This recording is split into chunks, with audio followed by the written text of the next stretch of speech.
All right, so it looks like everything is going through. There we go. Hey, Sarah. Oh, sorry if it's pixely at all. Sorry if the sound goes wonky. We are doing it from home because life is crazy, and that's what happens when life is crazy. Hello, Chanello. We do things from home. So if you hear any background noises, we all live here, and it's life. So I've actually been someone reached out to me a week or two ago about possibly doing a day in a life. Just they're very interested in the whole traditional housewife thing. And one thing that I determined is if we do it, which I don't know if my older kids will even want me to, but if we do it, I am not going to change up anything at all. What you see is what you get. I think many people are realizing just the fakeness of social influencers and different things. And so I've always determined to keep things real on my channel. And I've tried to do that with all of you. We don't have it all together. You know, we're not perfect. And I've never tried to portray us as having it all together. We're people just like your people. My house is lived in just like your house is lived in. So, you know, keeping things real. There's the chair over there, you know, clothes piled on it. You only see this part that's clean. You don't see that part. I have starting to pack for a trip that I'm doing next week. So just because life is so crazy, I have to pack when I have time. So yesterday, but I try to keep it real on this channel. That's the intent because none of us are perfect and none of us have it all together. But this month, I was trying to think. I was actually laying in bed this morning thinking about the topic because I'm like, it's April 1st today. So I need to come up with a new topic idea for April. And so I was thinking, let's just do a month all about the different stages of raising children because there are different stages. There are different things you're going to go through. There's different expectations you're going to have with your kids. And so I just kind of wanted to provide a basis for that today. So I'm going to focus the month of April on the different stages of child rearing. I've been through every stage now, and I haven't even been through all to come, such as being a grandparent and all of that. Hopeful that it will happen very soon, but you know, I have not been through that stage yet. And I've learned much as I've gone. Even now, I don't have all of the answers and I don't know all of the things, but I am enjoying my adult children so much. They have so far chosen to walk in the way that we have raised them. And it brings me so much joy that they are making good choices and they're serving the Lord. I am just going to do an overview this week, but in the following weeks, I want to focus on the different age groups and talk about things specific to those age groups, like baby, toddler, middle school, teen, young adult, adult relationships. This week, though, I want to give some basic pointers when it comes to raising kids. And not just raising kids, okay? We can all raise functioning members of society, which obviously I know we want to do. We want to raise adults that are going to contribute to society and not take away, such as those who commit crimes or do especially hurtful crimes against other mankind, you know, other their fellow human beings. So lots of people can raise functioning members of society. Even the world knows how to raise functioning members of society. Even farmers and doctors and lawyers, and they know how to produce functioning members of society. Not That's not my only goal though. That's not my main goal. My main goal is to raise children who walk in the path that we've taught them or we've trained them, that continue to serve the Lord when they don't have to serve the Lord, that continue on in this way when they don't have to. So that's my goal. In fact, I'm just going to start it out by reading something that I wrote. Like I said, I can write a lot better than I can speak. And I just am able to impart a lot more in the written word than I am. And I'm going to read this really quickly because I do want this to be a caution for those of you who watch my show. First of all, don't just come to me for your answers because I don't have all the answers. But secondly, I do think that we can be guilty of this as stay-at-home wives and moms if we're not careful. So I'm going to go ahead and read this. Sometimes, even as Christian wives and moms, we can make things into idols. Being a stay at home mom, never sending our kids to public school, being a stern disciplinarian, having our act together, or at least appearing to have our act together, only eating organic, completely from scratch, having standards, not having standards. As mentioned, we will be guaranteed a good product. We proudly wear each badge and thump our chest, proclaiming that all the aforementioned things will produce great kids, completely overlooking the most important thing. All of our labor is in vain if the Lord isn't involved. We put things on pedestals above God.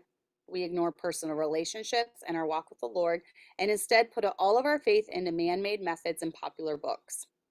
We revere other moms who seem to have it all together. Believe me, none of us do. And we think if I model my life after so and so, then I will have my desired outcome. Then, when so and so has kids that are, well, kids, our faith is shattered. Moms who have to work can raise good kids. Moms who stay at home all day can raise good kids. Moms who work from home can raise good kids. Moms who have to send their kids to public schools can raise good kids. Moms who eat McDonald's, gasp, can raise good kids. Moms who eat all organic and cook from scratch can raise good kids. Moms who make their kids frozen pizzas can raise good kids. Moms who send their kids to Christian school can raise good kids. Moms who homeschool can raise good kids. Excuse me. Are they doing the most important things? Are they showing their kids their love for the Lord? Are they genuine? Are they real in their Christian walk? Is Jesus real to them? Do they actually believe the things they live, or are they just putting on a show? Do they care more about what their fellow church member thinks, or do they desire the Lord's approval over man? Your kids will see all. Your kids will know if you are genuine or not. I have seen stay-at-home moms raise rebels. I have seen working moms raise solid, sold-out Christians. There's not a checklist that will magically work every time for every child. Children have wills. They have minds. Even though they came from us, they are not of us. Or they are not us, sorry. Even though they came from us, they are not us. I was thinking of that Bible verse that talks about they went out from us because they were not of us. They have to decide to follow Christ. They have to decide if they are a sold out Christian or if they will go the way of the world. They have to decide if they will reject everything they've been taught or embrace it as their own. I don't know what the secret is.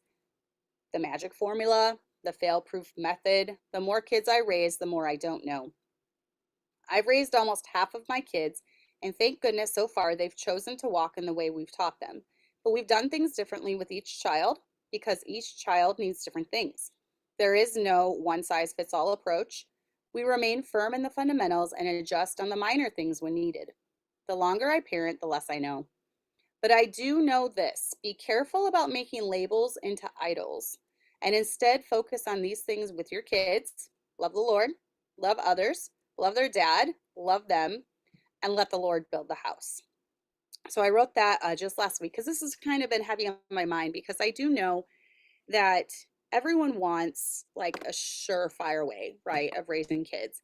And where the Bible does talk about it, it's not a ton of stuff in there about specifically. There are verses about child rearing, and I do believe we need to take those principles and we need to put them into practice. But honestly, I think the secret to raising good kids is you have to live it yourself. You have to have core fundamentals, and you have to have solid beliefs, and you have to live it in front of them. And I really think if you love the Lord and you love others, a lot of stuff is going to fall into place. So let's go through some of these pointers to raising good kids, okay? So number one, you have to have a good foundation. You really do. And that is a personal walk with Christ.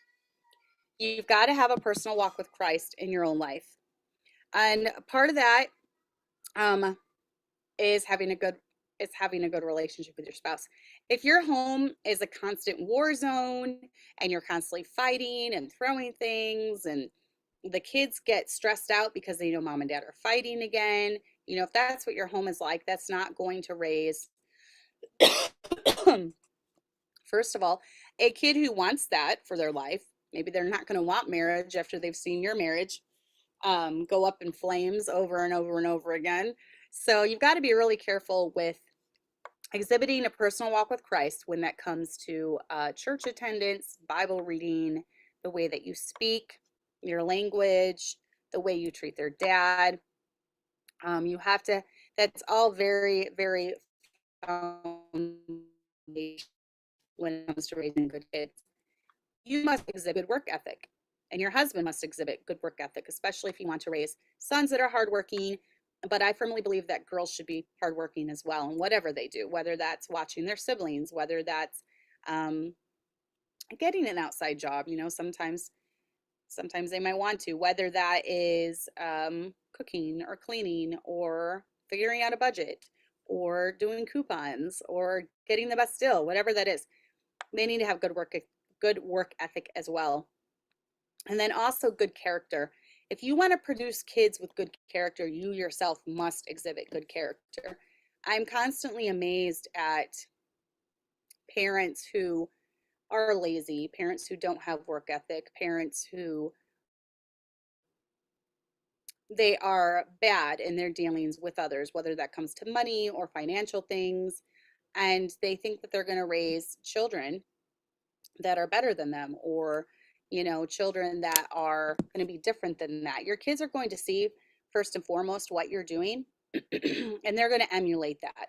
So, and just remember, whatever you do in moderation, your kids are going to do in excess. That is one thing I have learned. So whether that comes to um, slang or like saying, "Oh, my soul," I can hear my little 3-year-old copy me about everything. So if you think that this is just a little innocent cuss word, your kid is going to take that and it's going to be excessive. It's going to go above and beyond what you're doing. So definitely be careful of that when you're doing it. So yes, what you do in moderation, your kids will do in excess. So what sin are you allowing at home? First of all, is there any sin that you're allowing at home? And if you're allowing a sin at home, just remember that whatever sin that is, if you don't want to nip it in the bud or you want to let it continue, and that could be anything such as the language in the home, what you are reading in the home, what you allow to be read in your home, television shows, whatever it is, whatever that vice or whatever is, that your kids are going to take that and they're going to do above and beyond what you're doing. So just keep that in mind as you're raising kids. They emulate behavior, not what you say to them. So in the famous words of people long ago, talk is cheap. So they're going to see and they're going to live what they see in you. How you serve the Lord will be emulated or discarded as they become adults. And kids know why you do things, and they know, let's just take, since I'm in the ministry, a ministry example, okay? Because that's where my mind gravitates since our family is in the ministry. If my husband had all these years ago, 12, 13 years ago, whatever, decided to go into the ministry, serving the Lord with his life, and then trying to help people preach the word, all of that. If he had gone into it with, in his mind, the reason being vainglory, climbing up the pyramid of power, and yes, there's pyramids in the Baptist world, there's pyramids in the Lutheran world, there's pyramids in the Presbyterian, there's pyramids in the Catholic, the Pope, right? And whether or not people want to admit it, all of these other denominations, they do have somewhat of a hierarchy. There's well-known speakers, people that get asked to speak at conferences, and if you don't admit that, you're just lying to yourself. So if he had gone into it thinking, I'm going to be this big shot, I'm going to be this big name, people are going to know who Tommy McMurtry is, that would have been for the wrong reasons. Our kids would have seen that. So then when it came to anything that we would have tried to teach them about, whether that was standards or whether that was beliefs just out of the Bible, in the back of their head, they would have been thinking, Mom and Dad are only do this because everyone else in the club is doing this. And I think it would have been harder to win their hearts if they knew that their dad had that mindset. Thankfully, my husband doesn't. have that mindset. He's pretty much a infamous person in a lot of circles. That's not a good thing. So they've seen the opposite. They've seen their dad take stands that were not popular because they were stands from the Word of God. And because they've seen that emulated, now I have sons that are not afraid of letting people know that they're different on some things. They're not afraid to take a stand. Same with my girls. They're not afraid to take a stand because they've seen their dad do it over and over and over again. And they've seen their dad live out his faith, faith in the Word of God, faith in what it says. And they've seen that even when it cost him, you know, he never would have been anyways, but being invited to conferences or whatever, even when it cost him, just it caused people to slander his name and talk badly about him and gossip and say things that weren't even true.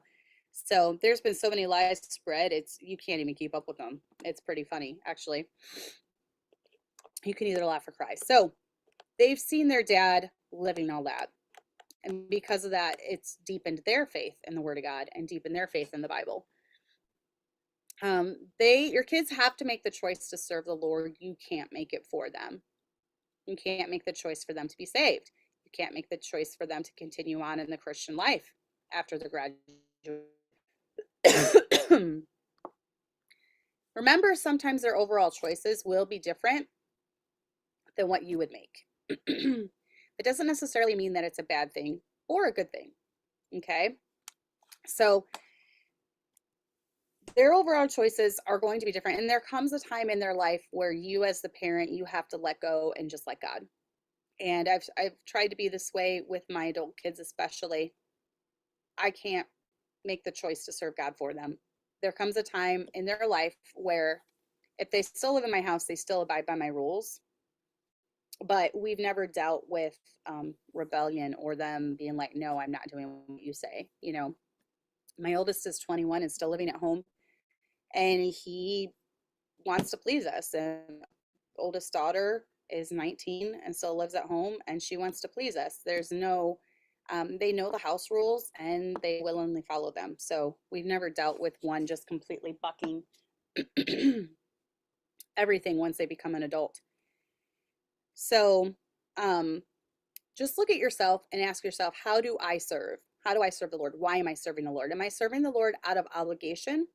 Or am I serving the Lord out of joy? Am I serving the Lord because I think this is the only way I'm going to raise good kids and I'm not happy about it, but I guess I have to do it because that's what Cassandra says or that's what this person says?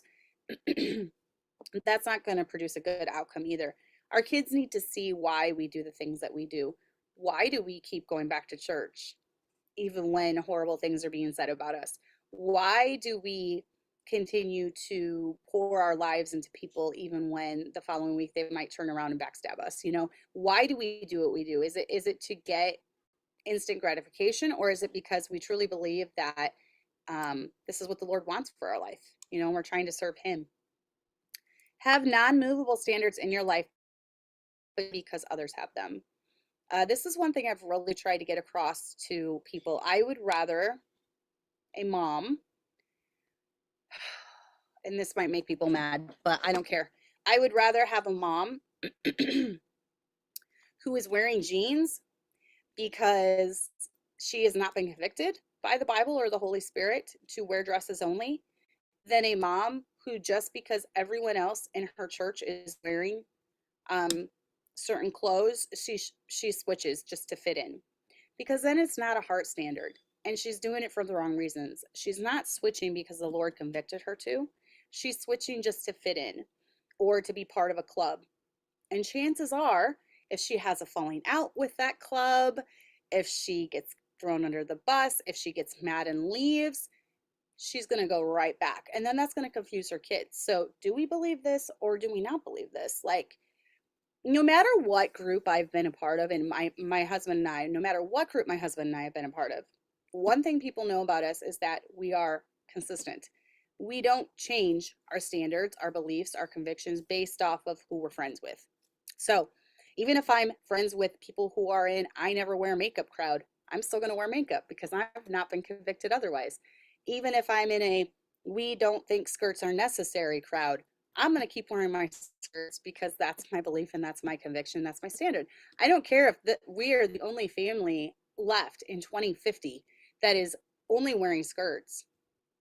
Because I believe in it, that's what we're going to continue to do. I don't care who's doing it. I don't care who's not doing it. And so that's one way that we've tried to raise our kids. I don't have this just because the group does. And then when we become friends with someone and we suddenly change our scene. You need to do things in your home based off what the Lord has shown you and convicted you of, and what the Bible says, and what your husband wants, not what any other man wants, not what any other woman wants, not what any other preacher wants, but the authority in your own life is what you need to go by. What are your priorities in life? Like, do you choose church or do you choose sports? Do you choose God or do you choose entertainment? The Super Bowl's on Sunday night. Oh, well, guess we have to miss church that night. So you're choosing entertainment. Do you choose money or do you choose to spend more time with your kids? We all have priorities in life and we all have the things that are important to us. Well, do you want to raise good kids?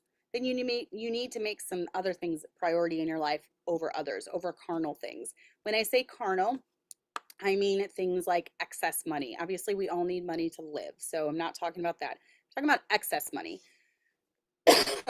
Entertainment, whether that is in the form of the Super Bowl or going to a football game or going to a basketball game. Those things are not sin in and of themselves, but we can make them higher priorities in our life than they need to be.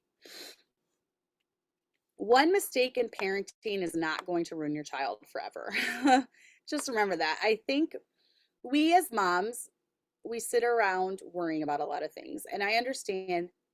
I liked what Megan Kovac said last week. She talked about how we have a lot of mom guilt, right? We kind of sit around thinking, well, sometimes that mom guilt is there. The Holy Spirit is like tugging on our heart and telling us something needs to change. So definitely evaluate your life if you're having these constant guilty feelings about what's going on in your life. Evaluate. And if it's something that you need to change, I would say definitely change it. But then remember too that sometimes it's just because we're moms and it comes with the territory. Give your kids grace and give yourself grace. Because this is one thing that I've tried to emphasize when it comes to my kids. My goal as a mom is not to raise hybrid Christian Marines. I don't want these little soldiers that like can spit back facts and they have this whole checklist memorized. That's not my goal. Kids who spit out facts but then they live like the devil, that's not my goal either. I don't even care how well they know the Bible. If they're not taking those Bible principles and letting it change them as a person, that's not my goal. The goal is not to shelter my kids from every worldly thing.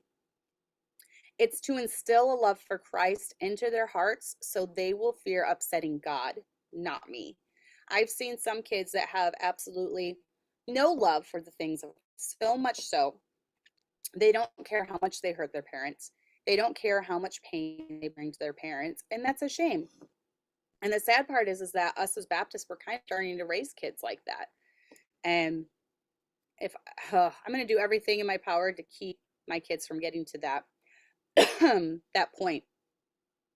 And I've seen some that think that if I keep my kids in this bubble, it's going to be a good product.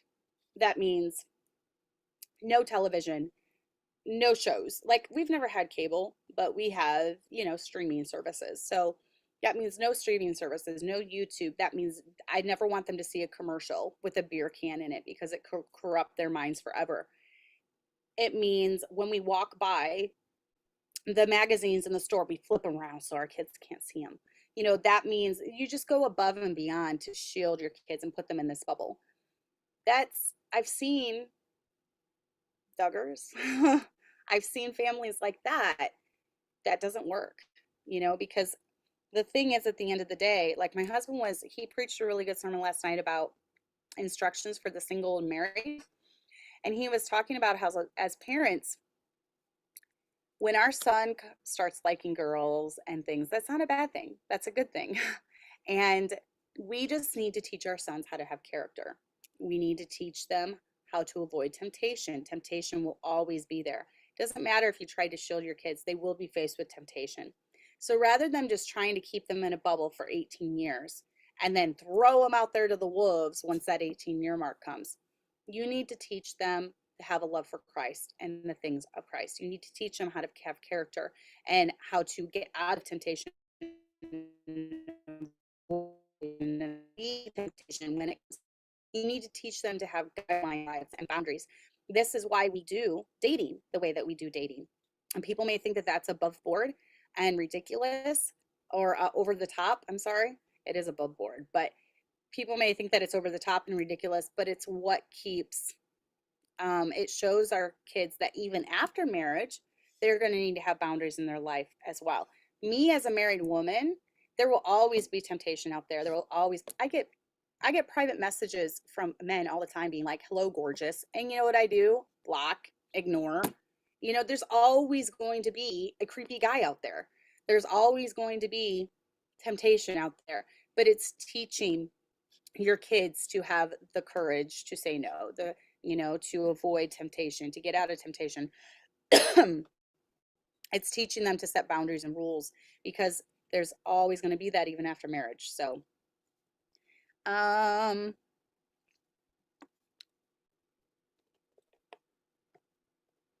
you treat others is how they're going to treat others.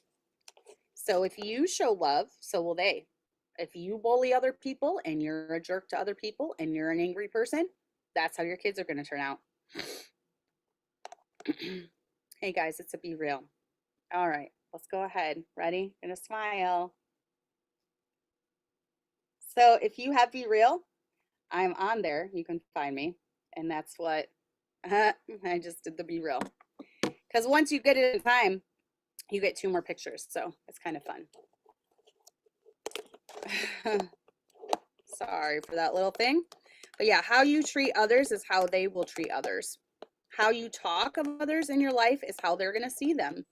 I always know what a family in the church really thinks of us because it comes out of their kids' mouths. It comes out in how their kids treat us. It comes out in what they say. If there is a kid that's just like very disrespectful, and maybe it's not just to us, it's to another family. I've seen it. Like if I've seen where I know that there's tension between families, and it comes out in how the kid treats the adult in the other family. And that's very telling because our kids pick up on how we talk about people. So if you have, let's say, a pastor's family who just thinks that like every church member is evil, and they hear their parents talking about it all the time, then that's going to come out in the kid's language and how he feels towards the church. And as if you're in the ministry, let me just tell you, please don't turn your kids against the church members. Please don't put an us and them. We're all Christians working towards the same goal. And your kids need to your kids need to be unified with the church members too. You never want it to become an us versus them mentality. Even when going through difficult times, be really careful about trashing people in your church and saying bad things about your church. And even as a layperson, I would recommend the same thing. Be really careful how you talk about people in your church to your kids. Someday, you might want someone in the church, like your pastor or pastor's wife, to give good advice to your kids.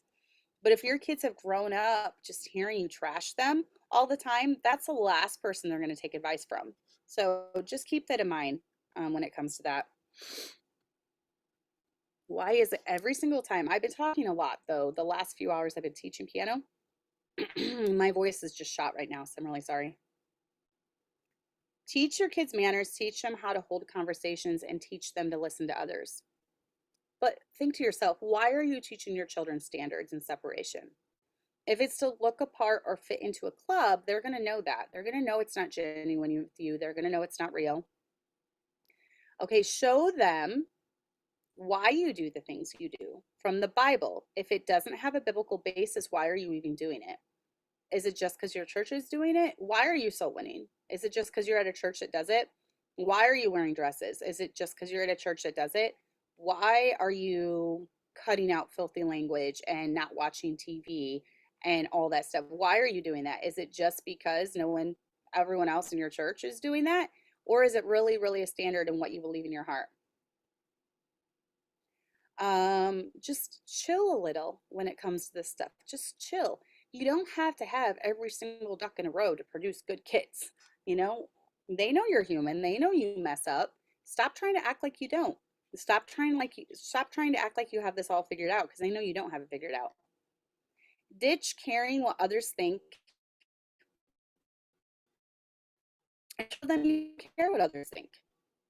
So take stands when popular. And like I was talking earlier, we've done that. Both of us have. Both of us have done things. I've also stuck my neck out when it comes to people bullying others. You don't pick on others for things that they have no control over. But you can say something if someone has behavior that's out of line. And I have stuck my neck out before. Anymore, I've kind of weeded out a lot of the bullies in my life or on my Facebook feed or my social media feed. So I very rarely say anything anymore. But there's been times when we've had friends being attacked and different things like that. I've probably stuck my neck out before because I don't particularly care for bullies. And I don't care for jerks, people who are jerks, especially to other Christians, where we're supposed to show the love of Christ to other Christians.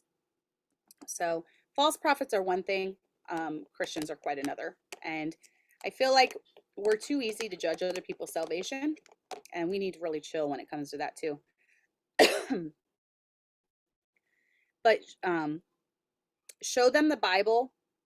Show them that Bible-based convictions and Bible-based standards are more important than the popular consensus of whatever club you're in. And yeah, there's clubs out there.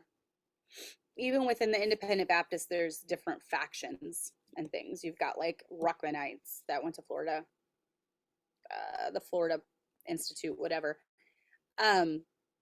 You've got Southern Baptist. You've got, and I'm talking like Bible Belt. I mean, not Southern Baptist like the denomination, but we're more north. We're definitely Northern Baptist. I'm talking like Bible Belt, like camp meeting, hoop and holler and running laps. We're Northern. We don't do that in our Northern church. You got Southern style singing.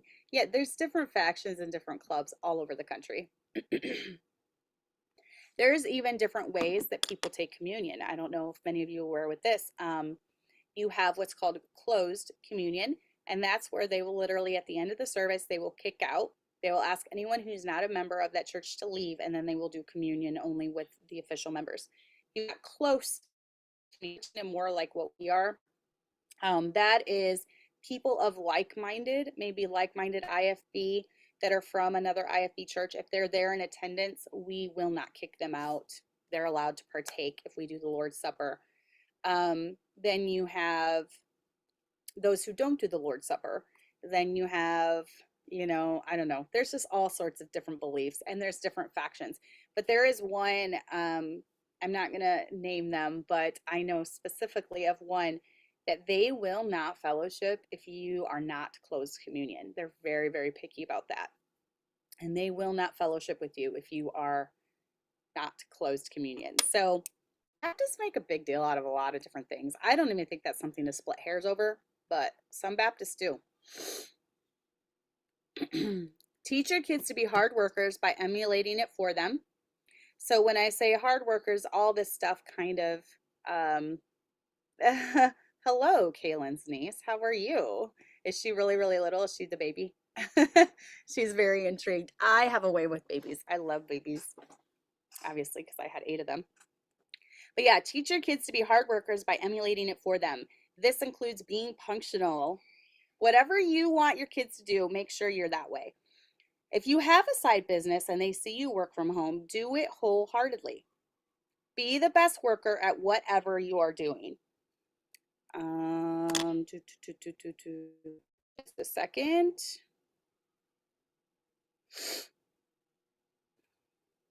Texting one of my kids.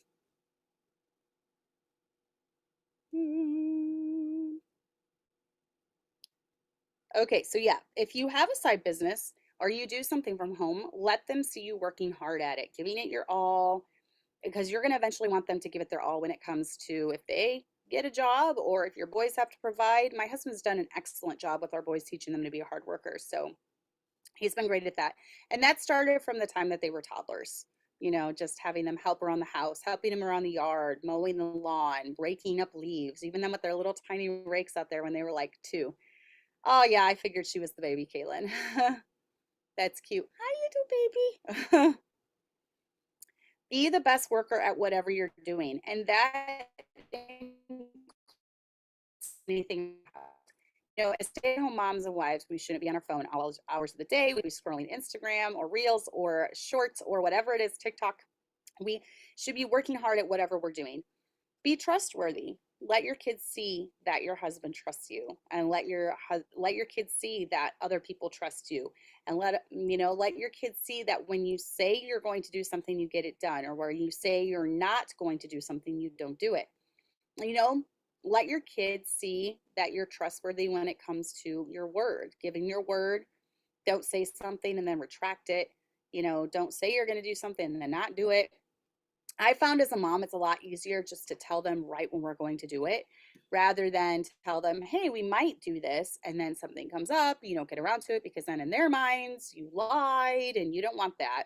I mean, obviously, sometimes emergencies happen, but if it's a common thing that happens over and over again, you might want to reevaluate.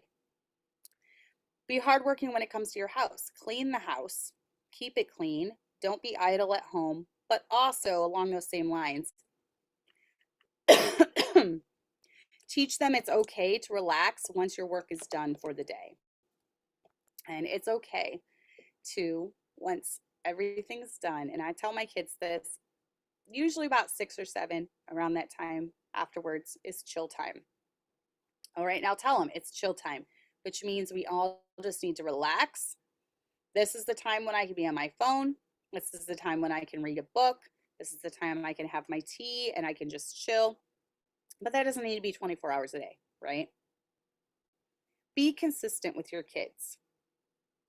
You have to be consistent in your beliefs. My siblings are not the same as me when it comes to a lot of the areas of our life. Now, they are Christians, but they've kind of chosen different paths and different things in different ways, and that's totally fine.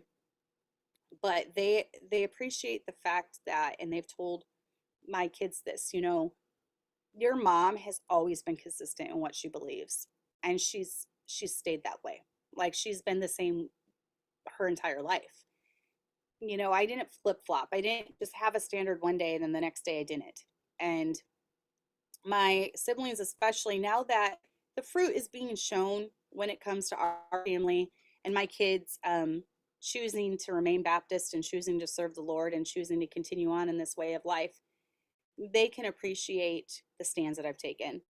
Even if they didn't necessarily agree with them, they know that I'm not doing it because someone told me to, or there's a pope that we're under who does it a certain way. They know that we are our own people, and that I've always been consistent in what I believe. And they know I'm doing it because I truly believe it. And they're seeing the product of that. And so it's a good testimony. When you're consistent for years, it's been decades, be consistent. Choose the Bible over man. And choose Christ over opinion.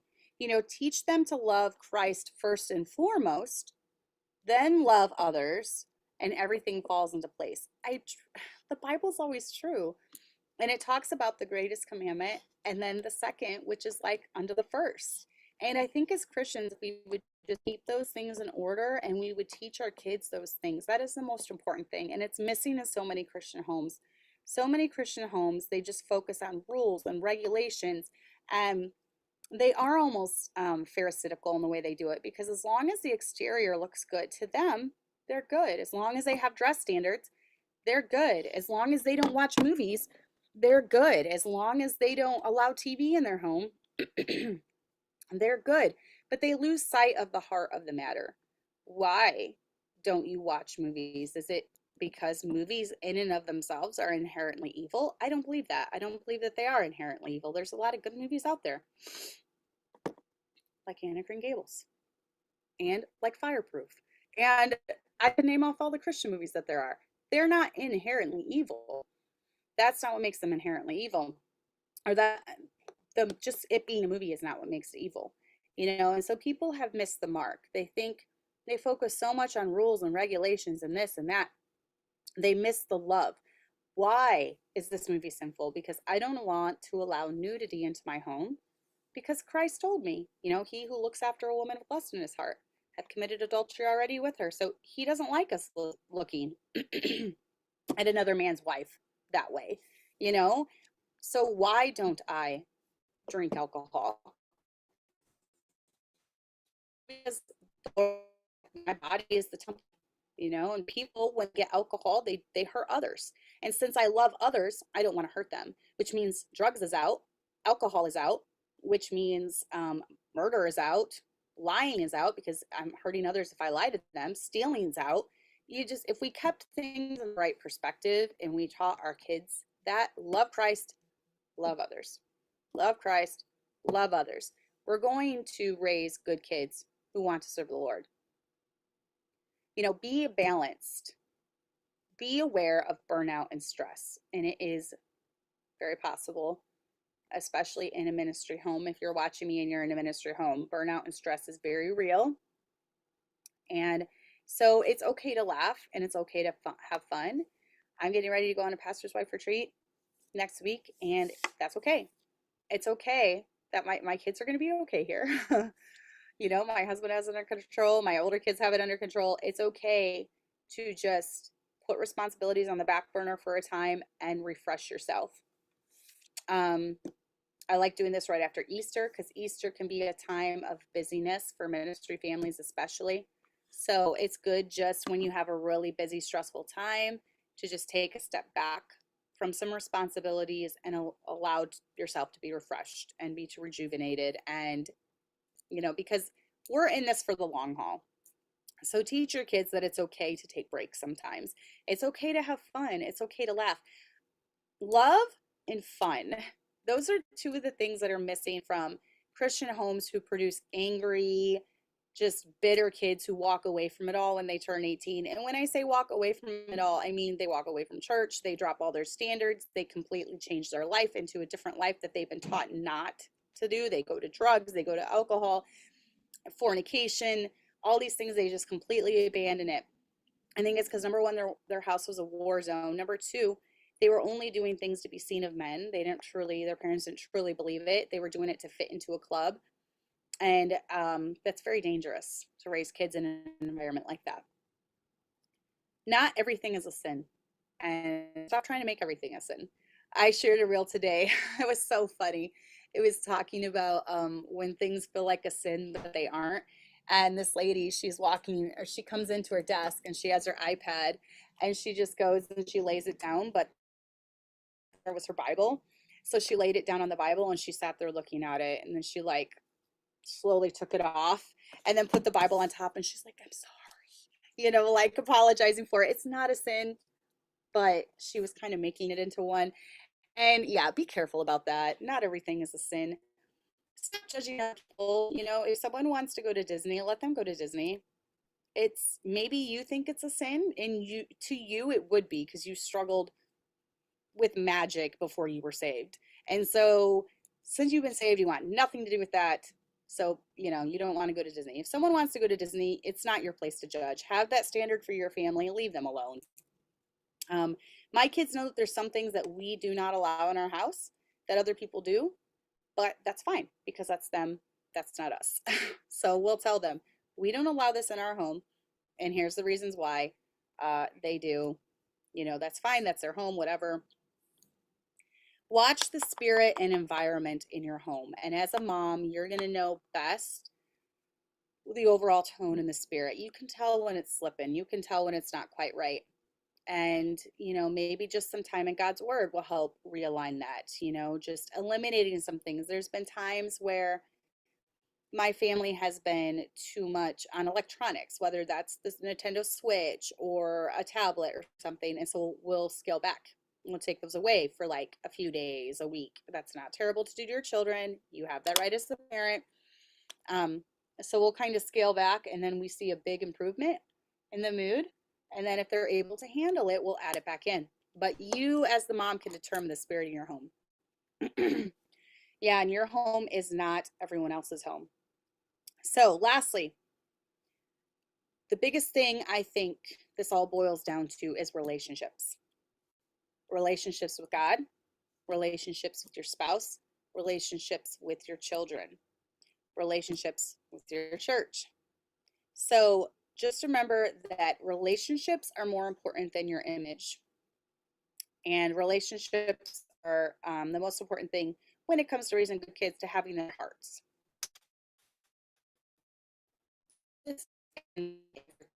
We're kind of going to talk about all the different stages, but just remember, if you're someone who's been saved later in life and you've already raised teenagers and you haven't raised them in the way of the Lord, and suddenly you're throwing all of this stuff at them, it's going to be a lot different scenario than someone like me who's raised my kids that way since the time they were born. So just remember, you're going to have to show yourself a lot of grace, and there might be things that don't work for you. And you're going to have to choose your relationship over seeing them change, especially if they're not saved. Maybe you're praying for their salvation. Well, just nagging them constantly is not going to convince them to be saved. You need to pray about it, leave it in the Lord's hands, and allow Him to work on their hearts, because it's only going to turn them off if you're constantly badgering them about it and trying to get them. You can't get them saved for them. They have to choose that. It's their personal choice. They have to be drawn to the Father. The Holy Spirit has to work on their heart, and they have to choose to accept the free gift of salvation. You cannot put that on them. So it's going to look a lot different for parents that have been saved later and kind of are trying to incorporate new things. Maybe I can have a guest on who's gone through that, because I haven't really. So maybe I could have a guest on who has gone through that, where they're saved later in life, and then they start bringing all these changes into the home, and kind of what comes from that. Like, how did your kids react? What are some things you wish you would have done differently? What are some things that you did well? I'm coming from the mindset of, I've been raising my kids this way since they were born. So, and that's kind of who I'm talking to, younger Christian wives, younger moms who have younger kids and are kind of raising their kids in this lifestyle already. So, the most important thing that you can remember is to love your husband, love your kids, and love your friends and your church, in that order. Number one, above all that, obviously, is loving the Lord with all your soul. And loving God, loving others. If you just keep those two things, loving God, loving others, you're going to cut out the majority of sin in your life. And you're also going to instill in their hearts a love for the Savior, because that's what it all boils down to. If you want your kids to continue, and you're raising them from the time they're little in this lifestyle, if you want your kids to continue in on this, you need to instill in them a love for the Lord. Instill in them a desire to serve the Lord with their whole lives. Instill in them just a fear of upsetting the Lord, not even upsetting you, which that's not all bad either, but a fear of bringing grief to the Lord's heart. And so those are my tips. Sorry about my voice. I can't stand it when my voice gets scratchy like this and I have to cough a lot and clear it, but it's just, this is like 4 hours of talking now. So my voice is going on me, guys. So sorry about that. Hopefully next week I will be at the church and I'll have the microphone and better internet connection. I hope it's kept up today. If you have any, please like and share this if you feel like it, but definitely like it. Everyone that's watching, go like it now. The more that you like a video, the more it gets out there, and the more it helps the algorithm. If you did not check out last week's show, lots of good tips in there for moms with littles with Mrs. Megan Kovac. That's from last week. That was a really good show. I am going to try to have a guest later on this month. I don't know who exactly, but maybe something along those lines that I just discussed. If you've been saved later in life, and just kind of how you went about introducing changes and things into your home, and how that went with your older kids. And if you're willing to talk about it with me, reach out to me for sure. I don't really have anyone in mind for that. It just kind of popped in my head as I was talking. So bye, Cece. Thanks for joining. And I know this is a little shorter, but I've got to go get groceries now. So teaching is done for the day. A little bit of housework. That's all my teaching stuff in the back there. And it's time to go get groceries. So I hope you all have a lovely week, and we will see you next Monday.